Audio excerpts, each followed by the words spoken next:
if you were to Sure. do the Chilkat have a memory of John Muir? Is he part of, or do they have an awareness of him, or is he just one of many white men who've come to his land? Do they have any opinion, I guess, of him?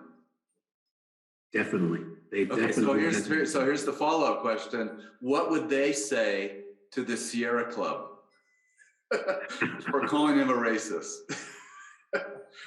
Well, I'll tell you this, Tlingits are kind of like white people. They have different opinions. And so some Tlingits would say that John Muir was a cool guy. And in fact, I'll give you an example, here in a minute. Other Tlingits would say that he was a colonizer. Today, the further away you get from Klukwan, which is Klukwan and the Chilkat and the Chilkoot people, which is really the pinnacle of rhetorical interaction in my book, that kind of leads up to it. But the farther you get away, like you go down to Juneau, 100 miles south of there, and you'll find it's a very political place, and there are political Tlingits, and they'll say John Muir was another colonizer, and they're not real happy about John Muir. You go to other places, other small villages, like Cake or Angoon, they had an interaction with John Muir. Some people say, well, if it wasn't for John Muir, we wouldn't have a church here, and thank God for that. By the way, Muir he was very uncomfortable with missionaries. He didn't want to be a missionary. But on the trip, wherever they stopped, there was speechifying. And certainly S. Hall Young wanted to give his sermons, and the Tlingit men in their canoe were the church Indians from his church. And so they would sing a hymn or do something like that. And then it would be John Muir's turn to speak. And the closest that he got to talking missionary talk was saying, and this is another reason that I don't think he was really that racist. His little sermon was that we are all sons and daughters of the Great Spirit. You have 10 fingers and 10 toes. I have 10 fingers and 10 toes. We like to eat food. We have similar things. If you took a Tlingit child to the South Seas, he said, and they were raised in the South Seas, and then they came back to Southeast Alaska, they might not know how to speak Tlingit. They would be like another human being in another culture. So ultimately, we are all brothers and sisters. Well, when he said this, the Tlingits were like, we like that. You're the first white guy who's ever put us on the same level on top of the totem pole. And so that was his lecture, and very successful. In fact, in many of the villages, the speeches would go on, and Muir would generally be the last speaker because he really didn't want to speak and didn't want to he was trying to figure out how do I get to sound like a missionary but not sound like one. And he would finally give his speech, and the audience would applaud, and they would stand up. They would say, you are a good speaker. We want to hear more. By the way, Tlingits applaud by pounding their feet. And so they would pound their feet, and this roar would fill up in the tribal house. And they would say, you're a much better speaker than the missionary man. And so they liked him because he also answered natural history questions for them about the tides and about the stars and, ice and that sort of thing. And they really liked that. Well, eventually they got up to the place that they were planning to get up to. They got up to, they landed in Deshu. Klukwan is 20 miles up the river. The little village there at Deshu is called Yendistucky. They were met by the Tlingit people who brought them in. They had asked 3 years earlier. They said, we want a missionary too, because we hear that missionaries will build a house for the chief. And there is no chief among Tlingits. It's a head man. It's sort of like a CEO of the corporation, because you have a board of directors and all of that. But so finally the missionary arrived. The people gathered in there by the hundreds, and they even tore out the sides of the longhouse so that people could fit in more, and young people went up high and hung in the rafters. And so you can just imagine the speeches going on in the longhouse were just completely surrounded by a wall of human beings. And Muir, as usual, people had to lure him into speaking. He didn't speak until the last thing of the evening, and then people got very, very excited as he did that. And he also learned the Tlingit people with him from a few other instances earlier on. They said, you cannot refuse Tlingit food. Don't turn your nose up at Tlingit food. If you eat Tlingit food, you will make friends with the Tlingit. And so they turned their nose up earlier on in the trip, but by the time they got to the Chilkat and Chilkoot people, they ate, or at least tried to make it look like they were eating all of the things that were coming to them, which got those people really excited. They were like, you're the first white people we've known who doesn't have to eat Boston food. And so Muir was very close to them. His last night up there, he was giving a speech and he heard a baby crying. And the baby was crying all night long. And Muir was very close to children and very young children. He loved them. They loved him. And finally, at the end of the night, he said, what's the matter with the baby? And the head man said, oh, his mother died and he hasn't been fed for a while. And by tomorrow, he should be gone. He's going to die. And Muir said, well, we can't let that happen. And so he asked his crew to run out to the canoe and bring in some canned milk and evaporated milk. And so they brought milk, and I think there were 8 or 10 cans of milk, and he fed that baby for a while and gave it to somebody else. And they fed him all night long. The next morning, the baby is laughing and smiling, and the head man says, well, you're the one who saved this kid, so you take him. And Muir said, oh, no, I'm going back down to California. I'm going to get married. What would my wife say if I brought a baby, there before we get married? That wouldn't be so good. So the baby stayed there and Muir went on. So, there's lots more I can say about it, but basically. That's his whole trip. So that's basically his whole trip to Alaska. His first time there, all this happened. All this happened. Oh my gosh. All this happened. Wow. And, How long was he there for? Do you remember? He was there from early the first week in July through first week in December. So about 6 months. Yeah. Yeah. So he really got to know people. Yeah. And he was I just want to make sure that I understand too, that is this the point where he was also doing his touring and speaking to the public back in the lower 48, or was that to come later? He had been doing some speaking before he went up to Alaska. He had begun speaking. His friends had urged him into a speaking career. First of all, he wasn't making much money and needed to pay some rent. And they kept saying, you're such a good talker, right? And so, but he was an interpersonal talker. He wasn't a public speaker.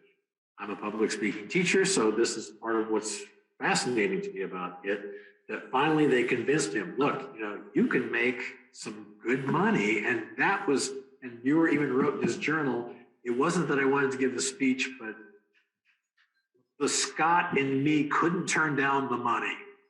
And so he went to Sacramento. His first speech was in Sacramento in 1876, so 3 years before he went to Alaska. And he gave a speech there to a big audience to the church in Sacramento, and people loved him.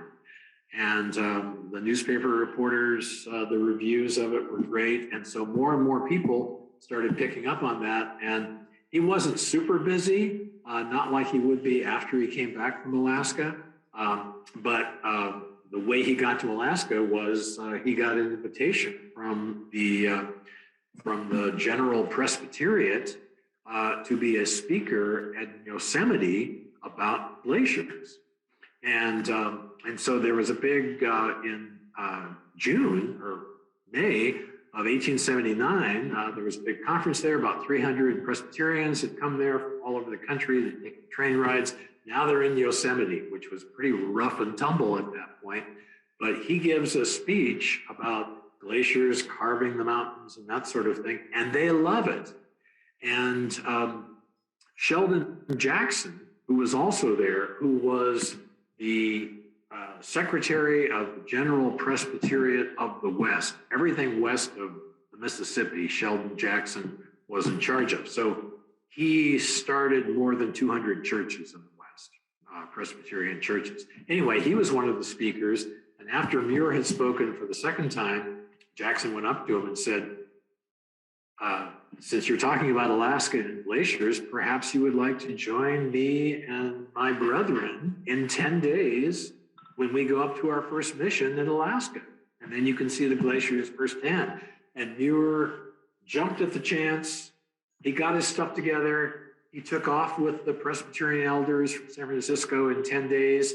And he wrote his fiancée, Louie, he wrote his first letter telling her what was up from Wrangell, saying, oh, by the way, dear, I'm in Alaska now, and I don't know when I'm going to be back. He was supposed to be at her parents' house that summer in the farm, taking care of the farm, but oops, wanderlust took him up to the glaciers. And how old was he at this point? 41. 41, yeah. It's such a great, and we could just keep talking about this, right? But I'm just going to suggest that read the book, read your book to really kind of get the experience of what it was like when he was there. I mean, you've just shared a small sliver of some of the stories that I got in the book, and then of course, my travels in Alaska is really about that trip in 1879, written years later. And in the book, we include drawings, sketches. Wrangell Island is one of the drawings that's in there. And then we have the foreword and the introduction, which touch on this aspect of the racism, which you just went through and explained it so much better than what I've heard. Because I think a lot of us, when we hear the word racism, we think it's very limited or it's very specific to a class or to a type of person or to a race. Right. But this is not necessarily that from what you've said. It's really more of a kind of, and it's something that changes too, because we've had experiences of people that don't change and they get worse the older they get. And this is somebody who was, like you said, a product of his times. And as he grows and has more experience in this 6 months in Alaska, profoundly changed him because of his interaction with the people there, right? And it's not like he comes back and he's like saying the same stuff anymore. He's saying something different. He's actually found his kindred people. Right. And he would get into debates, in fact, with people down there. People were saying, oh, how'd you do among those savages? He would say, they're not savages. They're more civilized than you, sir. And they would get into it because Muir, would debate at the drop of a hat and put all of his fire and fury into it. And he got into a debate one time with a Civil War general, and they were talking about Native Americans. And then finally, the Observer said they walked off arm in arm, talking about how good Native Americans were, after he had talked. So it's the same thing goes on today. If you live in Gillette, Wyoming all of your life and you never meet a black person and then you meet somebody, now you have a relationship with that person. Now you understand them as a human being. You're not going to objectify them once you meet them. And I think that is a big subtext to what's going on out there. Is it's not a cognitive concept, it is a heart concept. You have to feel mano a mano. You have to meet somebody and talk to them, and it's like, oh, that person's smart, None of the other things that other people told me that I might assume about those people, those seem evident, that sort of thing. So it's all about relationships more than about thinking about it as a race. So you mentioned class. I mean, I think it was probably a little bit more about class. And for Muir, the classiest people were the people who live closest to nature. But it's important to note also that the Tlinkits are fierce capitalists. Material objects are very, very important to them and obtain sacred status ultimately. Even like an American flag that was given to them by William Seward, that still exists, and it's used as a tablecloth at potlucks and memorial services. And it is a sacred object. And Tlinkits are CEOs, they have corporations, they're political, they live in big houses, they drive nice cars. They're very much in the human family. And I think you recognize that. Yeah, that's just great. And I just want to make sure we just give a little segue to the fact that you're going to be presenting and at the symposium where we premiered the John Muir movie in 2018. And we met John Muir descendants, and it was a real honor to be there and have that experience. I know that I was in touch with Robert Hanna before that event, but he was unable to come. I think one of his daughters had a softball tournament. But I did note when I looked up, I was talking to Mike Wirtz to kind of see what the agenda was for the event that's happening on April 23rd, that Carolyn Finney is speaking, which is going to be really fascinating, because if you don't know who she is, and I did not know who she was, so I had to do a little research, but Robert had her on his show, and he has an hour-long talk with her, and I think it's right around the time the Sierra Club was like outing John Muir. There was a lot of talk, and Robert was being asked to speak about, was being kind of called up by the press to talk about his relationship to John Muir, who was his great-great-grandfather. But he gets Carolyn Finney on the phone on this call, and they have this really heart-to-heart talk about what racism is, how it affects, how do we need to acknowledge it. So you're most likely going to have a really interesting experience in a couple of weeks. And I wish I could be there. I know it's not Zoomed. You have to be in person. Yeah. Right. Tickets are available. I'll provide a link on this video so people can go and get more of this. But I'd like to talk to you after that. Oh yeah, no, I'm a debate coach, and so just bring it on. I have a feeling it's not going to be too contentious, but I am eager. I'll talk to anybody about this, and I'm not intimidated by people who have strong feelings the other way, because I have evidence. I've talked to the descendants of people who met Muir, Native Americans, and many of them I quote in my book. And when I asked the president of the village, why do you people like John Muir? She said he was the first white guy that we met who didn't want something from us. Because prior to that, they all wanted to know where the gold was or where the furs were or something like that. But Muir he said, quote unquote, you have, in one of his speeches to the Chilkat, you have a fine, foodful land. And when you honor the foodful land of the Tlinkits, you are honoring their subsistence traditions. And they're like, damn straight, we have a foodful land. That's part of our wealth. And so he did the right thing rhetorically all the way down the line with that. That's great. So, I really appreciate you sharing that with us and with me, because it's, I always learn more and more about John Muir, and my film was never intended to be like the thing of everything about him, like a National Geographic or PBS, but more about that experience that we have with nature, and then the difference of experience with nature and then experience with the people that live in nature, and how that informs us about the nature that we're experiencing. And that falls into like land acknowledgement, acknowledging the land for the people that were there before us and who are still there. And, you know, that gives us a much richer experience. And so I see in John Muir's travels in Alaska, you know, that same sort of experience that I encountered, and then I'm sure other people encounter today still as we travel in the lands that surround us where we currently live, right? Yeah, absolutely. And I'm so thrilled, by the way, that your book is coming out, or the 1879 trip and 1881, et cetera, because it needs to be refreshed. There's a new audience waiting out there. They are waiting for maybe different reasons, and audiences have looked at it in the past. My book started selling a little bit more when the racism issue came up, because people started looking into what's going on here, you know. And I don't think I mentioned the word colonization once in my book, but it is about that. It's not meant to be a political book. It's meant to be a rhetorical study. So, you know, persuasive messages between these. But it's a rollicking story, and, you know, Travels in Alaska is a beautiful, rollicking story. There's a lot of adventure in that.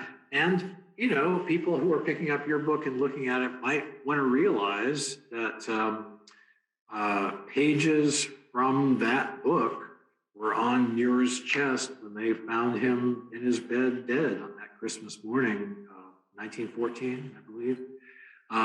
And the pages that were on his chest were from chapter 8, in the land of the Chilkats.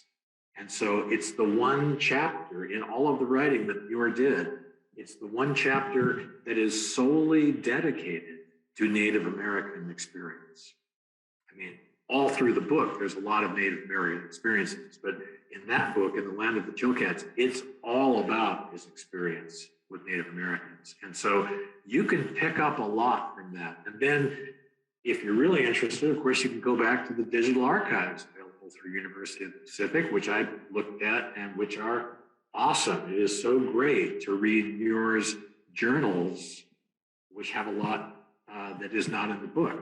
Read the book first, then you'll be set up, and then you can look at the journals, and of course they're online. So it's a beautiful thing. Yeah, well, thank you. Thank you again.